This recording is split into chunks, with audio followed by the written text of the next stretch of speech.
नमस्कार दोस्तों। वो कहते हैं ना, वक्त ने जरा सी करवट क्या ली, वक्त ने जरा सी करवट क्या ली, गेरों की लाइन में सबसे आगे मैंने अपनों को पाया। नमस्कार दोस्तों, एक बार फिर से आपका हार्दिक स्वागत है। मैं प्रदीप कुमार आज आपके सामने एक और बेहतर लेक्चर लेकर आया हूं। प्यारे बच्चों, जो आज का हमारा लेक्चर रहेगा वो बड़ा ही खास रहने वाला है। जय मां सरस्वती का नाम लेके आज का लेक्चर की हम शुरुआत करते हैं। आज का हमारा जो लेक्चर रहेगा ना, वो किसके रिगार्डिंग रहेगा प्यारे बच्चों? आज है ना, हम पढ़ेंगे जो भारत पर ना मतलब विदेशी आक्रमण में क्या हुआ था। मोहम्मद गोरी के आक्रमण आज मैं पढ़ाऊंगा। मोहम्मद गोरी के आक्रमण प्यारे बच्चों वो चीजें जो आपने कभी पढ़ी ही नहीं होगी। ठीक है, मोहम्मद गोरी ने मतलब किस किस को, सिंध को भी जीता। हम तो डायरेक्ट कर देते हैं। मोहम्मद गोरी पाटन गुजरात वाला लगाते हैं 1178। 1178 से पहले तो मुल्तान पर आक्रमण कर चुका था, सिंध पर आक्रमण कर चुका था, बाद में लाहौर पर आक्रमण किया, बठिंडा पर आक्रमण किया। बहुत से ऐसी चीजें जो अननोन चीजें हैं जो आपने सुनी ही नहीं होगी, आज उनके बारे में भी आज हम डिस्कस करेंगे। तो प्यारे बच्चों, अब अपने पास टाइम है ना, तो टाइम है तो कंटेंट पर ज्यादा ध्यान देंगे। राकेश जी जय हिंद, संगीता जी, संजू जी, सभी को राम राम नमस्ते। ठीक है, तो प्यारे बच्चों आज का जो हमारा लेक्चर रहेगा वो बेहद ही खास रहेगा। जय मां सरस्वती का नाम लेके लेक्चर की शुरुआत करते हैं। ठीक है, आज का लेक्चर क्या रहेगा प्यारे बच्चों? इसमें ना हम भारत पर गौर मतलब विदेशी आक्रमण पढ़ेंगे। कल हमने पढ़ा था महमूद गजनवी का। आज हम पढ़ेंगे किसके बारे में प्यारे बच्चों? मोहम्मद गोरी के बारे में पढ़ेंगे। मोहम्मद गोरी के आक्रमण पढ़ेंगे, बिल्कुल डिटेल में पढ़ोगे। लेक्चर के बाद है ना, आपको नए क्वेश्चन ना मिले ना तो मुझे कह देना कि सर नए क्वेश्चन नहीं मिले थे। तो मोहम्मद गोरी है ना प्यारे बच्चों, इस पहले आपको इतिहास पता होना चाहिए। बात थी 1163 की। एक व्यक्ति होता था जिसका नाम था ग्यासुद्दीन मोहम्मद बिन श्याम। ग्यासुद्दीन मोहम्मद बिन श्याम व्यक्ति था। इसने क्या किया था प्यारे बच्चों? गौर में स्वतंत्र राज्य की स्थापना की थी। गौर में स्वतंत्र राज्य की क्या की थी? स्थापना की। आप कहोगे क्या ये मोहम्मद गोरी था? प्यारे बच्चों, ये मोहम्मद गोरी नहीं था। मोहम्मद गोरी का क्या था? भाई था। तो मोहम्मद गोरी का रियल नाम था सिहाबुद्दीन। सिहाबुद्दीन सिहाबुद्दीन मोहम्मद बिन श्याम। तो प्यारे बच्चों, शहाबुद्दीन मोहम्मद बिन श्याम, ये मोहम्मद गोरी का क्या था? रियल नाम था। इसे मुइनुद्दीन मोहम्मद गोरी के नाम से भी जाना जाता है। मुइनुद्दीन मोहम्मद गोरी के नाम से भी जाना जाता है। अगर आए सिहाबुद्दीन मोहम्मद बिन श्याम ने कौन सा युद्ध लड़ा, तो प्यारे बच्चों 1191 में तराइन का युद्ध लड़ा था, वो सिहाबुद्दीन मोहम्मद बिन श्याम ने ही लड़ा था।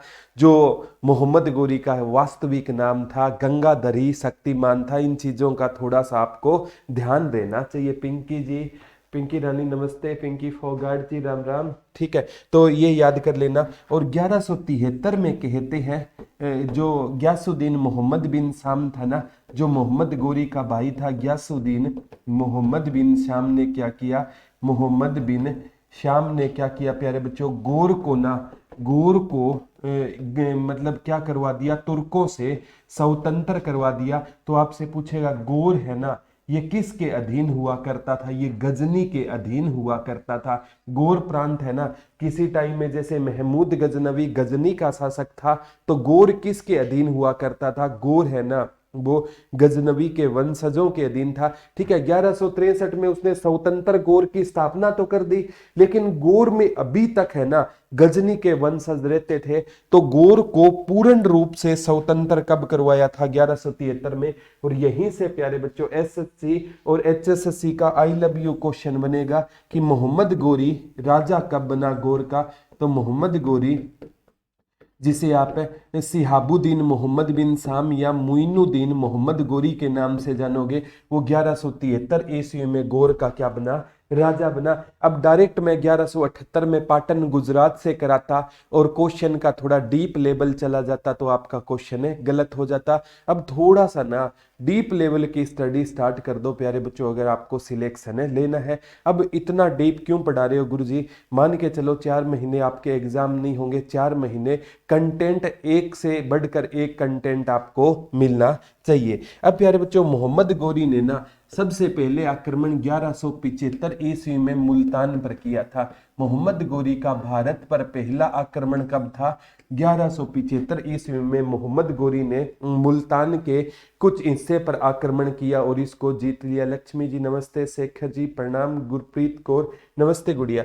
ठीक है, 1175 में मुल्तान को जीता और मोहम्मद गौरी ने 1176 ईस्वी में किसको जीतने का काम किया था? इसने सिंध को जीतने का काम किया था। किसको जीतने का काम किया? सिंध। और 1178 वाला पक्का पूछा जाता है तो इसने किसको जीता था? पाटन गुजरात को जीता था। किसको जीता था? पाटन गुजरात को जीता था। ये पाटन गुजरात वही है जहां पर प्यारे बच्चों जो अकबर है ना उसका जो संरक्षक है, अकबर जिसका संरक्षक होता था बेरम खां का, बेरम खां की हत्या भी पाटन गुजरात नामक स्थान पर 1560 में की गई थी। एक अफगान ने उसकी हत्या कर दी थी और ये वही पाटन गुजरात है। 1178 में ना यहाँ पर क्या होता था पहले है ना प्यारे बच्चों, जो विदेशी आक्रमणकारी होते थे ना वो भारत पर आक्रमण करते थे सिंध के रास्ते से, वहां से जंगल ज्यादा थे। लेकिन ये कहता है राजा जी जो काम सभी करते हैं ना, मोहम्मद गौरी का एक सेनापति बोला राजा जी जो काम सभी करते हैं ना दुनिया उसको याद नहीं करती, दुनिया उसको याद करती है जो कोई नया काम करता है। तो गौरी ने सेनापति को कहा कि क्या नया करे? बोला पाटन गुजरात से आक्रमण करो, आज तक किसी ने आक्रमण नहीं किया। तो ये पाटन गुजरात से आक्रमण करता है क्योंकि इसने ना मोहम्मद गौरी ने महमूद के इतिहास को पढ़ा कि महमूद ने भारत पर 17 बार आक्रमण किया, एक बार भी हारा नहीं। तो ये खुश हो गया कि मैं भी हारूंगा नहीं, भारत पर तो आक्रमण करना है, जीतना है। और इसने 1175 में 76 में मुल्तान और सिंध को जीतकर पर भी इसके लग गए थे। बोला भारत को तो मैं बिना तैयारी के जीत सकता हूं। तो ये ना पाटन गुजरात पर ना खुशी खुशी में क्या कर देता है? पाटन गुजरात से क्या कर देता है? आक्रमण कर देता है। और जैसे ये पाटन गुजरात, वहां का पाटन गुजरात का शासक था भीम सेकंड। और प्यारे बच्चों 1025 में जब महमूद गजनवी ने भारत पर सोमनाथ पर आक्रमण किया था ना तो वहां का शासक था भीम प्रथम। तो भीम प्रथम का वंशज था भीम सेकंड और भीम सेकंड ने सौगंध खाई थी कि कोई भी विदेशी आक्रमणकारी अगर भारत पर आक्रमण करेगा ना तो मैं अपने पूर्वजों की हार का क्या लूंगा? बदला लूंगा। तो भीम सेकंड या प्यारे बच्चों इसी को मूलराज सेकंड के नाम से जाना जाता है। तो ये पूरी तैयारी के साथ बैठा था। ये किसके साथ बैठा था? ये पूरी तैयारी के साथ बैठा था। ये पूरी तैयारी के साथ बैठा था। और महमूद जो मोहम्मद गौरी है ना ये बिना तैयारी के आ गया तो भीम सेकंड के साथ इसका युद्ध हुआ। ये कुछ देर और ठहरता ना तो परमानेंटली ठहर जाता, यानी इसकी सर्विस हो जाती।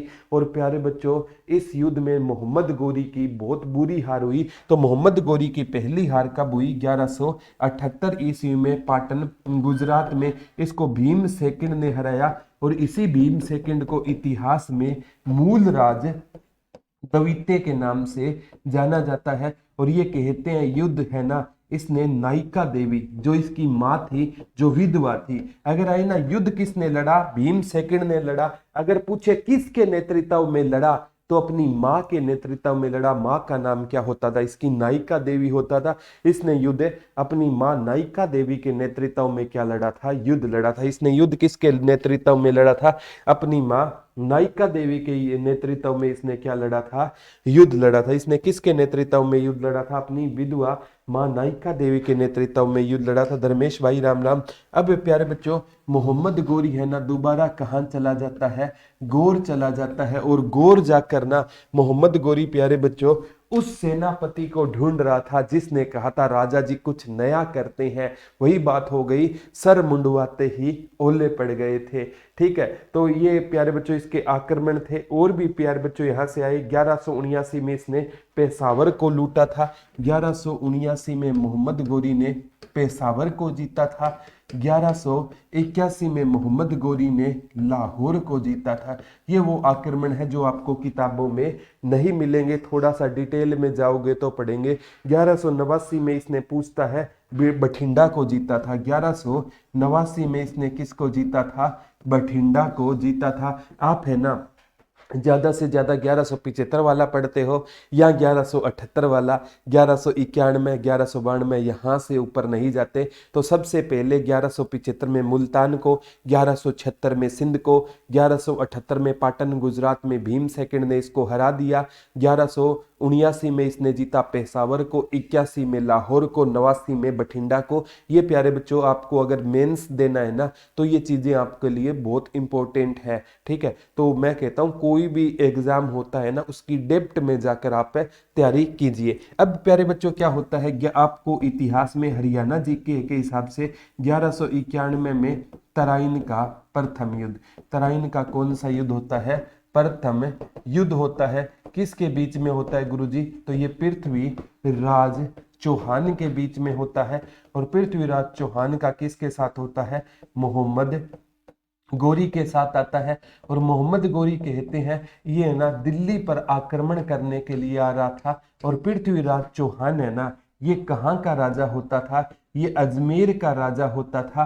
और इसके क्या कब्जे में होती थी? दिल्ली कब्जे में होती थी। तो प्यारे बच्चों जैसे ही मोहम्मद गोरी अपनी सेना लेकर आगे बढ़ाना दिल्ली की ओर बढ़ रहा था तो सूत्रों के हवाले से चौहान को खबर मिली कि कोई विदेशी आक्रमणकारी मोहम्मद गोरी भारत पर आक्रमण करने के लिए आ रहा है। तो मोहम्मद पृथ्वीराज चौहान ने फोन मिलाया अपना एक यहाँ हरियाणा के आंसी से इसका दोस्त होता था जिसका नाम होता था गोविंद राय। इसको फोन मिलाया, बोला भाई आजा मेरे को तेरी जरूरत है।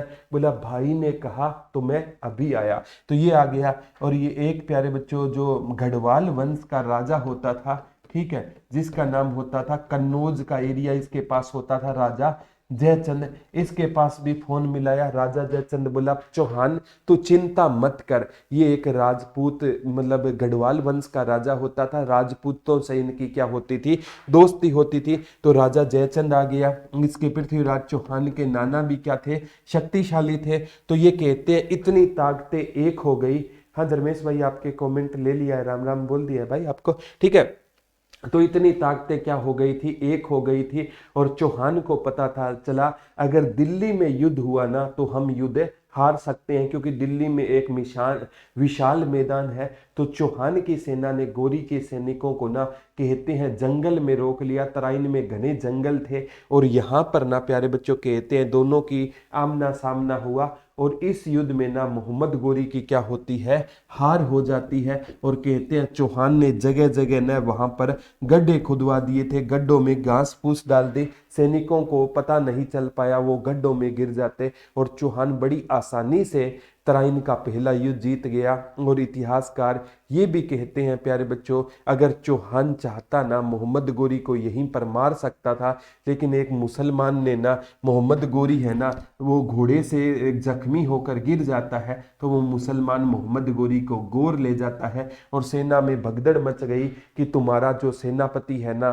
वो भाग गया है। तो पहला युद्ध बड़ी आसानी से पृथ्वीराज चौहान ने जीत लिया था, ठीक है। तो यहाँ पर आगे काजल कह रही है उस टाइम फोन होते थे क्या? अरे फोन तो नहीं होते थे, संदेश पत्र तो होते थे ना, कोई चिट्ठी होती थी।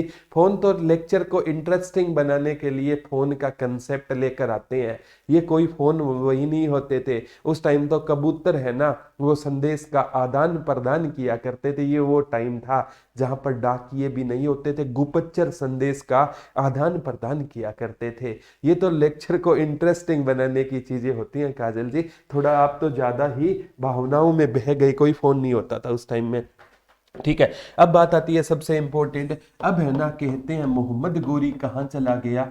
मोहम्मद गोरी गोर चला गया। और कहते हैं प्यारे बच्चों ये 1 साल तक है ना अपने घर वालों से भी नहीं मिला था। और कहते हैं इसने ना वहां जाकर अमीरों को दंडित किया था।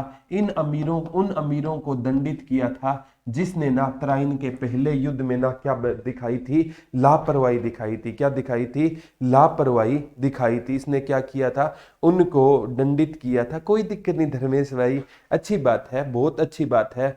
कोई अरे कुछ नहीं होता, ठीक है। मेरा कंपटीशन है ना मेरे खुद से होता है। मैं कभी अपना कंपटीटर किसी को नहीं मानता, क्योंकि मैं ना खुद से कंपटीशन करने वाला इंसान हूँ, ठीक है। जब आंखों में अरमान लिया, मंजिल को अपना मान लिया, है मुश्किल क्या और आसान क्या, जब ठान लिया तो ठान लिया।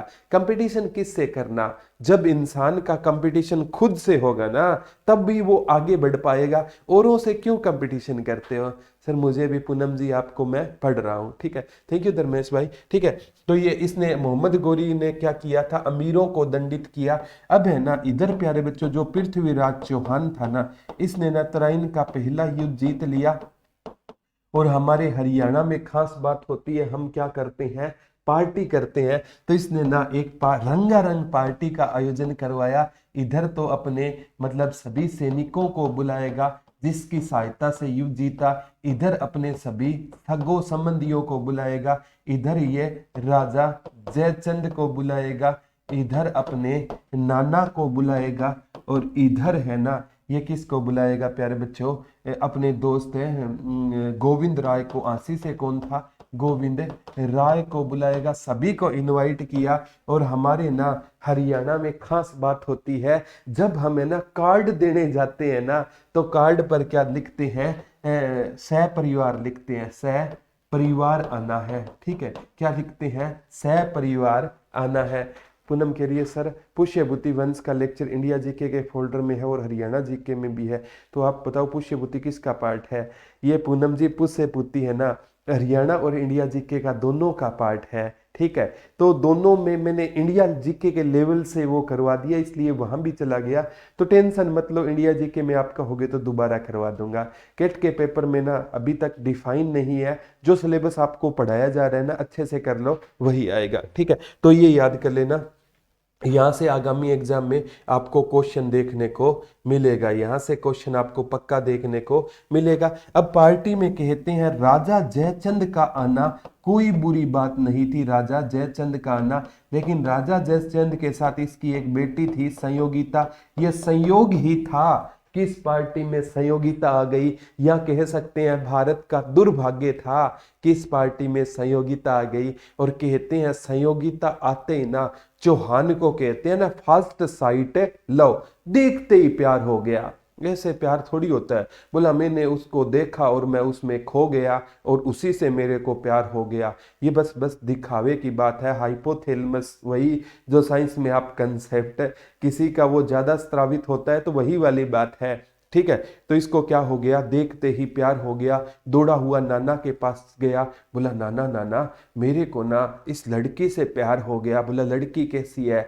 अब नाना क्या कहता? लड़की सुंदर थी। नाना बोला बेटा लड़की तो सुंदर है पर तेरी शादी नहीं हो सकती, क्योंकि गढ़वाल निमन वंश था और चौहान ऊपर वंश था, तो ये इंटरकास्ट मैरिज राजपूतों में नहीं होती। तो इसने कहा चलो ठीक है, नाना कहता है तो मैं शादी नहीं करूंगा। लेकिन साइड में जाकर इसने सोचा कि नाना तो है ना, ये तो 4 दिन बाद चल बसेगा, तेरे को तो क्या बितानी है, जिंदगी बितानी है। तो ये कहते हैं संयोगिता को लेकर वहां से भाग जाता है। राहुल कह रहा है इंडिया जीके की रिकॉर्डिंग नहीं मिली, आज करवा देते हैं राहुल वर्मा जी।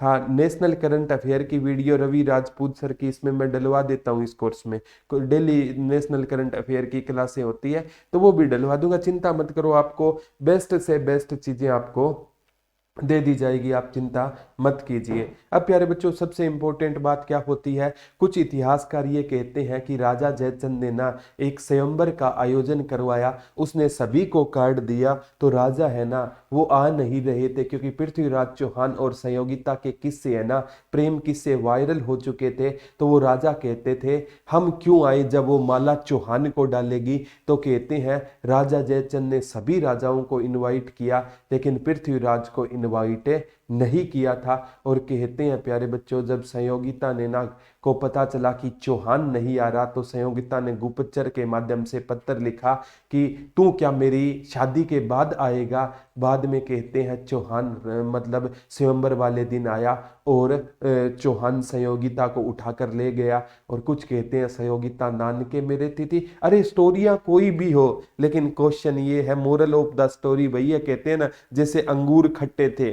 तो मोरल ऑफ द स्टोरी क्या है, संयोगिता और चौहान ने मतलब वहां से भागकर क्या कर ली थी, शादी कर ली थी। और प्यारे बच्चों, संयोगिता से शादी कर ली, ठीक है, और शादी के चक्कर में ना चौहान भूल गया था कि कोई मोहम्मद गोरी नामक है कोई चिड़िया भी हुआ करती थी। इधर गोरी प्रतिशोध में खोया हुआ था, और इधर है ना चौहान है ना वो प्यार में खोया हुआ था। पहले प्यार क्या होता था, अंधा होता था, आजकल तोतला भी हो गया। आपने सुना होगा, बोला मेले बाबू ने खाना खाया, मेला बाबू सो गया क्या। तो वही चीजें हैं, पहले अंधे से काम चलता था, आजकल तोतला भी हो गया है। तो ये चौहान तो इसमें खोया था। और कहते हैं 1192 में ना इधर है ना राजा जयचंद का अपमान हो गया, इसकी बेटी को चौहान उठाकर ले गया। अब ये इतना शक्तिशाली नहीं था, अकेला राजपूतों से टक्कर ले ले। इसने मोहम्मद गोरी को एक पत्र लिखा, बोला गोरी तू दोबारा आक्रमण कर दे, इस बार तेरा राजा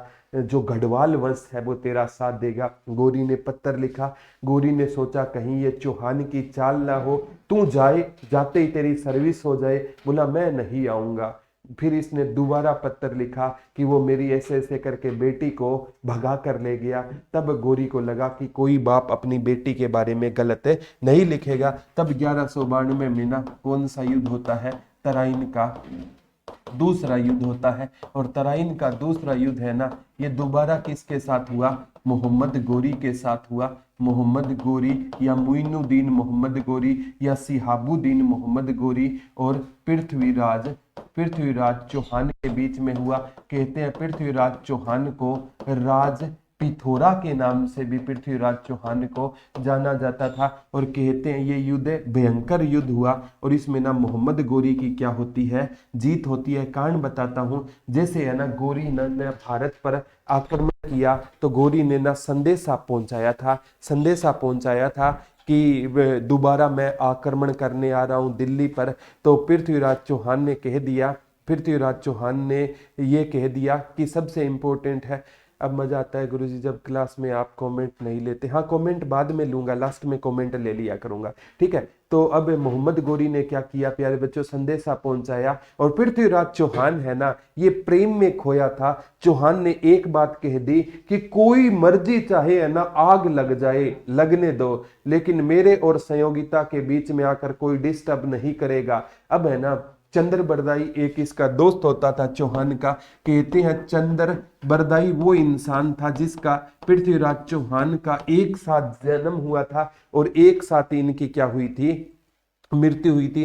तो ये चंद्रबरदाई दौड़ा हुआ आया, बोला राजा जी अनर्थ हो गया। गोरी पृथ्वीराज चौहान कहता है मैंने कहा था ना आग लग जाए तो लग जाए, लेकिन परले आए तब मेरे पास आना। इसने कहा राजा जी अब आप सोचो परले ही आ गई है। क्या आ गई है, परले ही आ गई है। बोला मोहम्मद गोरी ने ना दोबारा भारत पर क्या कर दिया है, आक्रमण कर दिया है। और अब है ना आप है ना इस गोरी को छोड़ो, उस गोरी को संभालो। या गोरी तो दो थी ना, बोला संयोगिता को छोड़ो और उस गोरी को संभालो। फिर कहते हैं पृथ्वीराज चौहान अब किस मुंह से राजा जयचंद को कॉल लगाता। अब है ना दोनों के बीच में 1192 में तराइन का दूसरा युद्ध हुआ। पृथ्वीराज चौहान बिना तैयारी के लड़ा। और कहते हैं मोहम्मद गोरी ने एक प्लान बनाया कि कहते हैं इसने ना सेना के 5 टुकड़े कर दिए।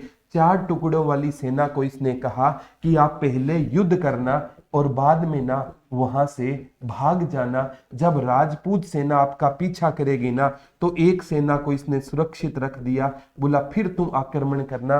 अब जो मोहम्मद गोरी की सेना आक्रमण करती है ना तो पृथ्वीराज चौहान लड़ता है तो गोरी की सेना भागती है, चौहान उनका पीछा करते हैं तो पीछे सेना कहते हैं सुरक्षित सेना आ जाती है। अब दोनों सेना के बीच में पृथ्वीराज चौहान के सैनिक है ना ये घिर जाते हैं। और कर्नल काट कहता है 3 दिन भीषण मारकाट हुई थी। और कुछ इतिहासकार तो कहते हैं मोहम्मद गोरी ने पृथ्वीराज चौहान को यहीं पर मार दिया था। और ये कहते हैं पृथ्वीराज चौहान सिरसा में यहाँ से युद्ध हार गए तो सिरसा भागता हुआ आया और सिरसा से चौहान को बंदी बना लिया जाता है। ये प्यारे बच्चों कितनी सच्चाई है इसमें पता नहीं है, लेकिन कुछ इतिहासकार कहते हैं सलाखें डाल दी चौहान की आंखों में, चौहान की दोनों आंखें, पृथ्वीराज चौहान की दोनों आंखें चली गई और पृथ्वीराज चौहान को मोहम्मद गोरी कहाँ ले गया, गौर ले गया। ये लिखी थी चंद्रबरदाई की एक रचना होती है जिसका नाम था पृथ्वीराज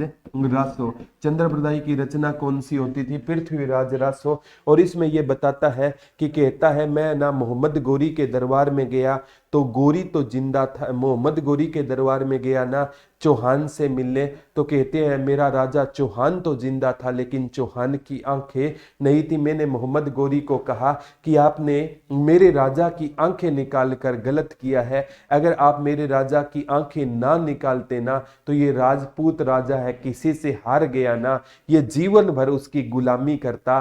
तो ये कहते हैं कि इसने ये आज भी शब्द भेदी बाण चलाता है, आप है ना ट्राई कर सकते हो। तो मोहम्मद गोरी ने कहते हैं चारों दिशाओं में सैनिक खड़े कर दिए और सैनिक जिस दिशा में ना कहते ना आवाज देते चौहान शब्द भेदी बाण चला देता और वो बिल्कुल सही जाता। और शब्द भेदी बाण है प्यारे बच्चों ये ना राजा दशरथ ने ना श्रवण कुमार पर चलाया था, यानी आवाज सुनते ही बाण चला देना, जिससे श्रवण कुमार की क्या हो गई थी मृत्यु। जय हिंद, जय हिंद सुनीता जी। तो ये शब्द भेदी बाण है। अब कहता है मोहम्मद गोरी कहता है मैं परीक्षा लूंगा और चंद्रबरदाई कहता है कि मैं क्या था एक कवि था, मैंने कह दिया चार बांस आस्ट उंगल परमाण, ऊपर है चौहान, ऊपर है मतलब राजा मत चूकी चौहान। ठीक है, ये प्यारे बच्चों एक कविता की कुछ पंक्तियां सुनाई थी। उसने क्या सुनाई थी, पहले है ना दूरी बांस में मापी जाती थी, बोला चार बांस अष्ट उंगल प्रमाण मत चूकी चौहान। कहते हैं चौहान ने क्या चला दिया, मोहम्मद गोरी ने जैसे ही तालियां बजाई, चौहान ने शब्द भेदी बाण सही चलाए तो गोरी ने तालियां बजाई, तो कहते हैं पृथ्वीराज चौहान ने गोरी को मार दिया। और जैसे ही चौहान ने गोरी को मारा ना तो मैंने चौहान को मार दिया और चौहान को मारते ही मैंने खुद को मार दिया। इसलिए कहा जाता है प्यारे बच्चों पृथ्वीराज चौहान और मोहम्मद गोरी एक ही दिन जन्मे थे और एक ही दिन इनकी क्या हुई थी, मृत्यु हुई थी। इसमें कितनी सच्चाई है ये हम कह नहीं सकते, लेकिन ना अगर इसमें सच्चाई होती तो प्यारे बच्चों 1194 में एक युद्ध हुआ था, चंदावर का युद्ध हुआ था। 1191 में कौन सा युद्ध हुआ था, चंदावर का युद्ध हुआ था, जिसमें ना मोहम्मद गोरी ने किसको हराया था, जिसमें मोहम्मद गोरी ने किसको हराया था, राजा गढ़वाल वंश का राजा था, राजा जयचंद को हराया था। अगर प्यारे बच्चों मोहम्मद गोरी 1192 में मर जाता तो ये मोहम्मद गोरी 1194 में तराइन का युद्ध, ये चंदावर का युद्ध कैसे लड़ता। तो ये चीजें आगामी एग्जाम में वेलकम सुनीता जी। ठीक है, तो ये चीजें प्यारे बच्चों पृथ्वीराज रासो है ना ये झूठी थी, क्योंकि चंद्रबरदाई क्या था, इसका दरबारी कवि था और दरबारी कवि राजा के बारे में कभी गलत नहीं लिखेंगे। अगर पृथ्वीराज चौहान ने कोई भी प्यारे बच्चों जैसे कोई जोक सुनाया है या शायर सुनाया है तो अगर किसी को समझ नहीं आया था ना तो भी दरबारी कवि कहते वाह राजा जी क्या आपने जोक सुनाया है, और राजा एक हीरो का हार दे देते थे। तो ये जो राजा लोग होते थे ना ये कभी भी ना अपने सैनिकों जो इसके दरबारी होते थे ना इनसे अपनी प्रशंसा सुनना पसंद करते थे। इसीलिए पृथ्वीराज रासो क्या थी, झूठी थी, जो किसने लिखी थी, चंद्रबरदाई ने लिखी थी। अब कहते हैं प्यारे बच्चों एक तराइन का ना तीसरा युद्ध हुआ था 1215-16 में, कई किताबें 14-15 बताती है, 1215-16 में तराइन का तीसरा युद्ध हुआ था। ये किसके बीच में हुआ था, इल्तुतमिश के बीच में हुआ था। और इसके साथ कौन लड़ा था, यल्दोज लड़ा था। और इस युद्ध में किसने जीता था, इल्तुतमिश ने जीता था। तराइन हरियाणा के कहां पर है, तराइन हरियाणा के बच्चों करनाल में है। तो ये इंपॉर्टेंट है, सबसे इंपॉर्टेंट है। और तराइन है ना हरियाणा पहले पंजाब का पार्ट था ना, तो कई किताबें आज भी तराइन को कहां पर दिखाती है, पंजाब में दिखाती है। कहां पर दिखाती है? पंजाब में दिखाती है। लेकिन तराइन, इसे तरावड़ी कहते हैं। यहाँ पर ना चावल की एक बहुत बड़ी मंडी लगती है। तो तराइन है ना, ये हरियाणा के कहां पर रहेगा? करनाल में रहेगा। किताबों में तराइन के हम 2 युद्ध पढ़ते हैं, लेकिन अगर पूछे तराइन के महत्वपूर्ण युद्ध कितने हुए थे, तो महत्वपूर्ण तो 2 हुए थे, लेकिन युद्ध कितने हुए थे? 3 हुए थे। पहला पृथ्वीराज चौहान ने जीता, दूसरा मोहम्मद गोरी ने जीता, और तीसरा इल्तुतमिश ने तराइन का युद्ध जीता था। मुगलों के इतिहास के साथ साथ बहुत छेड़छाड़। हाँ राजेश कुमार जी, आप सही कह रहे हो। तो ये चीजें है ना आपको याद रखनी है। और कहते हैं प्यारे बच्चों, मोहम्मद गोरी है ना, इसकी कोई संतान नहीं थी। मोहम्मद गोरी है ना,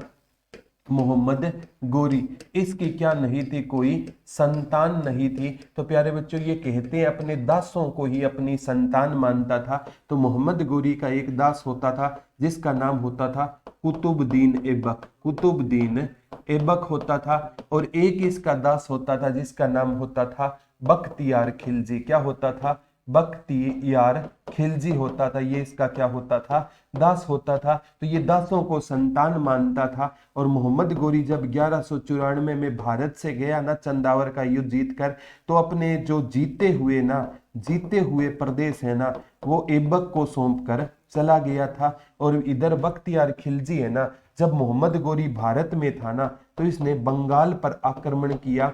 तो बंगाल का राजा कौन होता था? लक्ष्मण सेन होता था। और लक्ष्मण सेन के दरबार में एक व्यक्ति रहता था जयदेव, जिसने किसकी रचना की थी? गीत गोविंद की रचना की थी। इतिहास में ये एसएससी का आई लव यू क्वेश्चन है कि गीत गोविंद के रचयिता कौन थे? जयदेव थे। और जयदेव किसके दरबार में रहते थे? लक्ष्मण सेन के दरबार में रहते थे। और इसने ना बिहार को भी जीत लिया था। और बिना मोहम्मद गोरी के बिहार और बंगाल को जीतने वाला इसका दास कौन होता था? तो बख्तियार खिलजी। ये वही है प्यारे बच्चों जो नालंदा और विक्रमशिला को जला देगा। वो आगे इतिहास में हम डिस्कस करेंगे। तो ये ना मोहम्मद गोरी का दास होता था कुतुबुद्दीन ऐबक होता था। अब सबसे इंपॉर्टेंट है, मोहम्मद गोरी से क्वेश्चन आ सकता है कि मोहम्मद गोरी का ना हमें एक क्या मिला है? सिक्का मिला है। सिक्के के ना जैसे 2 पार्ट होते हैं ना, एक और तो इस सिक्के के ना किसकी फोटो थी प्यारे बच्चों? माता लक्ष्मी की क्या थी? फोटो थी। और दूसरी ओर उस सिक्के के क्या खुदा होता था? कलमा खुदा होता था। तो मोहम्मद गोरी क्या था प्यारे बच्चों? ये भारतीय देवी देवताओं के प्रति क्या नहीं था? नास्तिक नहीं था। तो मोहम्मद गोरी का क्या मिला है? हमें एक सिक्का मिला है। तो प्यारे बच्चों, ये कुछ एडिशनल डिटेल है ना आपको पता होनी चाहिए। और इतिहास में कहते हैं मोहम्मद गोरी का अंतिम युद्ध है ना 1205 में किसके साथ हुआ था? मतलब ये खोखरों के साथ हुआ था। खोखरों के साथ हुआ था। और इसे आज हम क्या बोल देते हैं? जाट बोल देते हैं। तो 1205 में इसका युद्ध हुआ, वो 1206 तक चला। और इस युद्ध में ना इसकी क्या हो जाती है? मोहम्मद गोरी की मृत्यु हो जाती है। और 1206 में ना इसका जो सेनापति होता है कुतुबुद्दीन ऐबक, वो भारत में किस वंश की नींव रखेगा? गुलाम वंश की नींव रखेगा। तो कल का हमारा टॉपिक कौन सा होगा? गुलाम वंश। और गुलाम वंश है ना हम इंडिया जीके के कॉन्टेक्स्ट में नहीं पढ़ेंगे, हरियाणा जीके के कॉन्टेक्स्ट में पढ़ेंगे। इंडिया जीके में प्यारे बच्चों आप में ये अपलोडेड वीडियो मैंने डलवा दी है। हाँ 4 महीने का ये सीईटी का बैच है, इसमें अच्छे से आपको इंडिया जीके, पॉलिटी और ज्योग्राफी मेरी खुद के द्वारा दोबारा करवा दूंगा। चिंता मत करना, बस आप है ना मतलब अपना प्यार बनाए रखना। तो आज का ये टॉपिक था। और कमेंट करके बताओ कि इसमें आपको कितनी चीज़ें अलग मिली थी। तो ये आपका। और बच्चों अभी प्यारे बच्चों जैसे आपको एक नंबर देता हूँ मैं 74 978 40047, जो सीईटी का बैच है 899 का, और रिकॉर्डेड है 4549 का। ये बच्चों के साथ अगर आपको कंटेंट पसंद आता है ना, तो बच्चों के साथ ये चीजें आप शेयर किया करो, क्योंकि अकेला प्रदीप सर इन बातों को ज्यादा बच्चों तक नहीं पहुंचा पाएगा। तो आपको अगर मतलब 20 टीचरों की टीम पसंद आ रही है तो इस वीडियो को मतलब दूसरों को भी बताया करें। तो आज के लिए इतना ही है, कल आपसे दोबारा रूबरू होंगे। तब तक के लिए हंसते रहिए, मुस्कुराते रहिए, अपना और अपना ध्यान रखना। धन्यवाद दोस्तों। जय हिंद, जय भारत।